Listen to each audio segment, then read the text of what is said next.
Now to discuss Hadley Heath Manning. I'm not sure those fines are going to hurt these large corporations, Hadley Heath Manning, but I do believe if you're a small business and you're just making that threshold where you can violate one of these things, it could certainly have it could be harmful to your business. But by the same token, everything has been done to address a lack of women on corporate boards. Was this the last straw? It's interesting you bring up the harm that could be done to businesses and their bottom lines. I think about the harm that might be done to women, especially women who are trying to climb the corporate ladder. If you're going to break through the glass ceiling this way by using a government-imposed quota system, you got to watch out for the shards. I mean, this undermines women's progress. The share of women on corporate boards has been increasing from 2010 to 2015 globally.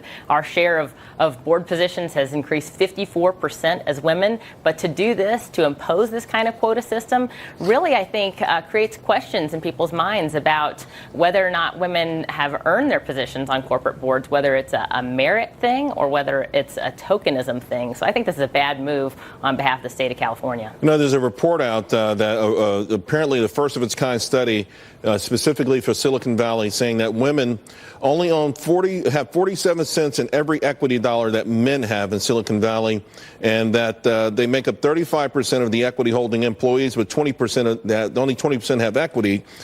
Do those kind of numbers disturb you? Because these are obviously accomplished women already. There was one story of a woman who got a job offer at Lyft. Her male counterpart got bigger stock options and everything. So does this worry you? Because we're not talking, I understand, believe me, I understand the finger pointing and the claims of tokenism and things like that. But by the same token, are you concerned when there are barriers for women who are accomplished? There may very well be barriers, Charles, but I question whether or not using public policy to beat back those barriers is the best route. In fact, if we look at the best evidence we have from the country of Norway, who's been using gender quotas on their corporate boards since 2008, so this is 10 years of evidence, we don't see any evidence of the workplace generally improving for women. It hasn't increased women's earnings. It hasn't increased the number of women in upper management broadly. And so we really have to question whether or not we're sort of repeating the same mistake in the state of California. If we want to improve women's opportunities in the workplace, then we need to focus on giving them a level playing ground with men.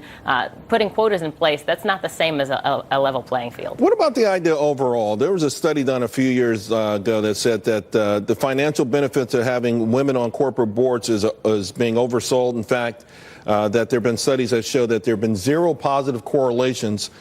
In fact, sometimes negative correlations with these kind of things. So, I mean, is it something that's being overblown as a key to corporate success? What's interesting is I'll often hear people cite different evidence that female leadership or, having a female on a board is profitable for corporations. But I would say at the end of the day, this is all evidence that every business has to do what's best for itself, and you can count on corporations, you can count on for-profit companies to do what's best for profitability. That's why the government has no business here telling companies, who should be in charge or how many women need to be on their boards. Real quick, because it's California, this is a large state, it's bigger than most countries and wealthier than even more than that. And they've gone against the Trump administration on a whole lot of things, and they set these bars, and it feels like the rest of the country has no choice but to follow, whether it's net neutrality, cafe standards, and things like this. Are you concerned that them setting this bar will establish a de facto trend around the country? I hope not. I hope instead we can study the evidence from what takes place after this law goes into effect. There's evidence, like I mentioned earlier, from the country of Norway, and instead learn from what I believe is a mistake. Hadley Heath Manning, thank you very much. Really appreciate it always.